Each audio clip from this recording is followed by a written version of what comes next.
Sri Sai Satcharitra, The Wonderful Life and Teachings of Shirdi Sai Baba, a modern rendering. Chapter 47. Baba reminisces. Blessed is the face of Sai. If we cast a glance at him for a moment, he destroys the sorrows of many past births and bestows great bliss on us. If he looks at us with his grace, the bondage of our karma is immediately snapped away and we are led to happiness. The river Ganges washes away the dirt and sins of all people who go to her for a bath, but she longs intently for the saints to come to her and bless her with their feet and remove all the dirt accumulated in her. She knows that only the holy feet of the saints can purify this accumulation. Sai is the crest jewel of saints. And now hear from him the following purifying story. Baba tells the story of the snake and the frog. One morning, after taking my breakfast, I strolled along until I came to a small river bank. As I was tired, I rested there, washed my hands and feet, and had a bath and felt refreshed. There was a footpath and a cart track sheltered by shady trees. The breeze was blowing gently. As I was preparing to smoke my chillum, I heard the croaking of a frog. I was striking the flint and lighting the fire when a traveler turned up and sat by my side, bowed to me, and politely invited me to his house for meals and rest. He lit up the pipe and handed it over to me. The croaking was heard again, and he wanted to know what it was. I told him that the frog was in trouble, and it was tasting the bitter fruit of its karma. We have to reap now the fruit of what we have sown in our past life, and there is no use in crying about it. Then he smoked and handed the pipe over to me and said that he would go and see for himself. I told him that the frog was caught by a big snake and was crying. Both were very wicked in their past life and were now reaping the fruit of their actions in these bodies. He went and found a huge black serpent and was holding a big frog in its mouth.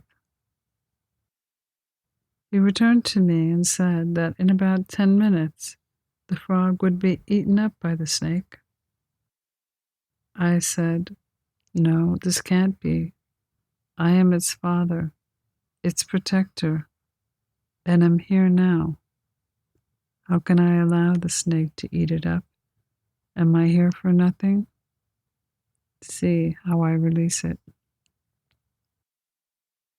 After smoking again, we walked to that place.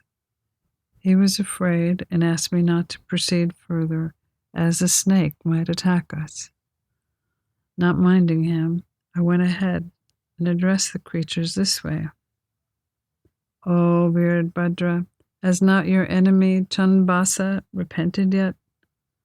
Though he has been born as a frog, and though you have been born as a serpent, still you maintain bitter enmity against him. Fie upon you, you should be ashamed. Give up your hatred now, and rest in peace." Hearing these words, the snake left the frog quickly and dived into the river and disappeared. The frog also jumped up and hid in the bushes. The traveler was much surprised. He said he could not understand how the snake dropped the frog and disappeared by the words uttered, or who Virabhadra was, and who Chanbasa was, and what the cause of the enmity was. I returned with him to the foot of the tree, and after sharing a few puffs of smoke with him, explained the whole mystery to him. There was an ancient holy place, sanctified by the temple of Mahadev, about 4 or 5 miles from my place. As the temple was old and dilapidated, the residents collected funds for its repairs. After a large amount was collected, arrangements were made for worship, and plans with estimates for repairs were prepared. A local rich man was appointed treasurer, and the entire work was entrusted to him. He was to keep regular accounts and be honest in all his dealings. But he was a first-class miser and spent very little for the repairs, which consequently allowed for very little progress. He then spent all the funds, took some himself, and spent nothing from his pocket. He had a sweet tongue and was very clever in offering plausible explanations regarding the poor and tardy progress of the work. The people went to him and said that unless he spent his helping hand and tried his best, the work would not be complete. They requested him to work out the plan, then collected donations again and sent the amount to him. He received them, but was quiet as before, without making any progress. After some days, Mahadev appeared in his wife's dream and said to her, "You get up and build the dome of the temple. I will give you 100-fold of what you spend." She told this vision to her husband.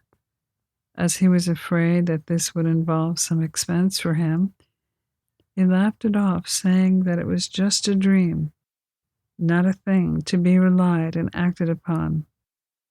Or else, why didn't God appear to him and tell him?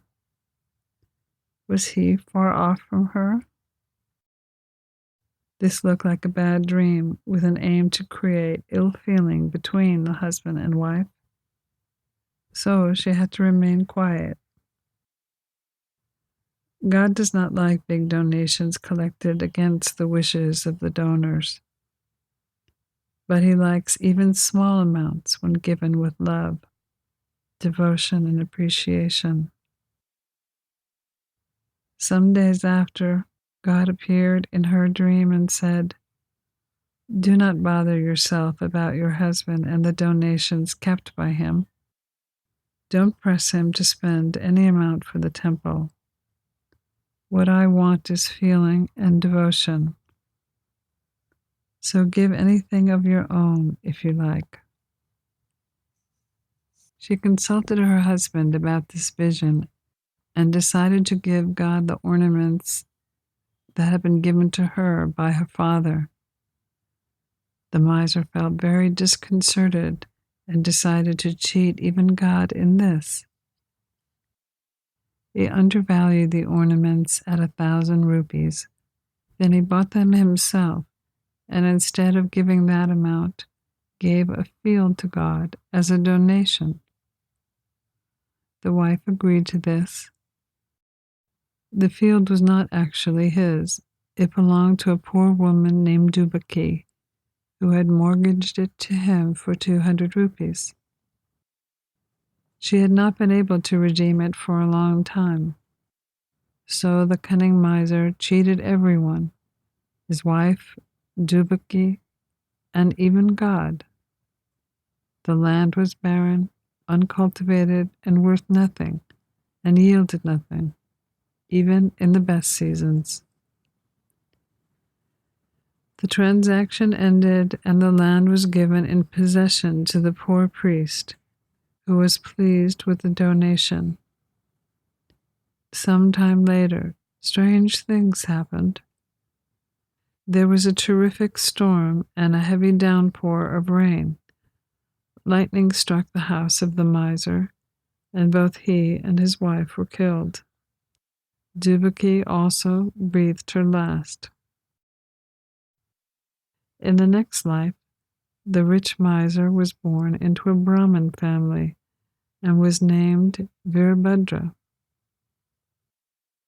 His devout wife was born as a daughter of the priest of the temple and was named Gauri. Dubaki was born as a man into the family of the attendant of the temple and was named Chinbasapa. The priest was a friend of mine who came to see me often, chatting and smoking with me. His daughter Gauri was very devoted to me. She was growing fast and her father was seeking a good husband for her. I told him not to worry, as the bridegroom himself would come seeking for her. Then there came a poor boy of their caste named Virabhadra, wandering and begging for bread at the priest's house. With my consent, Gauri was given in marriage to him. At first, he was also devoted to me, as I had recommended his marriage with Gauri. But even in his new life, he was hankering after money and asked me to help him get it, as he was now leading a married man's life. Strange things happened. There was a sudden rise in prices. By Gauri's good luck, there was a great demand for land, and the land that had been donated was sold for 1 lakh rupees. Half the amount was paid in cash, and the remaining was to be paid in 25 installments of 2,000 rupees each. All agreed to this transaction, but then began to quarrel over the money. They came to consult me. I told them that the property belonged to God. It was entrusted to the priest and Gauri, who was his sole heiress and proprietress, and no amount should be spent without her consent, and her husband had no right whatsoever to the amount. Hearing my opinion, Virabhadra was angry with me and said that I wanted to establish Gauri's claim and embezzle her property. Hearing his words, I remembered God and kept quiet. Virabhadra scolded his wife, and she came to me at noon and requested me not to listen to the words of others and not to discard her, as she was my daughter. As she had sought my protection, I gave her a pledge that I would cross 7 seas to help her. Then that night, Gauri had a vision. Mahadev appeared in her dream and said, "All the money is yours. Do not give anything to anyone. Spend some amount for temple purposes in consultation with Chinbasapa, and if you want to use it for some other purpose, consult Baba in the masjid." Gauri told me about the vision, and I gave her proper advice in the matter. I told her to take the principal amount for herself, give half the amount of interest to Chinbasapa, and that Virabhadra had nothing to do in the matter. While I was talking, both Virabhadra and Chinbasapa came quarreling. I tried my best to appease them and told them God's vision to Gauri. Virabhadra got wild and angry and threatened to kill Chinbasapa and cut him to pieces. Chinbasapa was timid and caught my feet and sought my refuge. I pledged myself to save him from the wrath of his foe. After some time, Virabhadra died and was born as a snake, and Chinbasapa died and was born as a frog. Hearing the croaking of Chinbasapa and remembering my pledge, I came here, saved him, and kept my word. God runs to his devotees for help in times of danger. He saved the frog by sending me here. All this is God's leela. The moral. The moral of the story is that one has to reap what one sows. But there is no escape unless one suffers and squares up one's old debts and dealings with others. And that greed for money drags the greedy man to the lowest level and ultimately brings destruction on him and others. Pranams to Sri Sai. Peace be to all.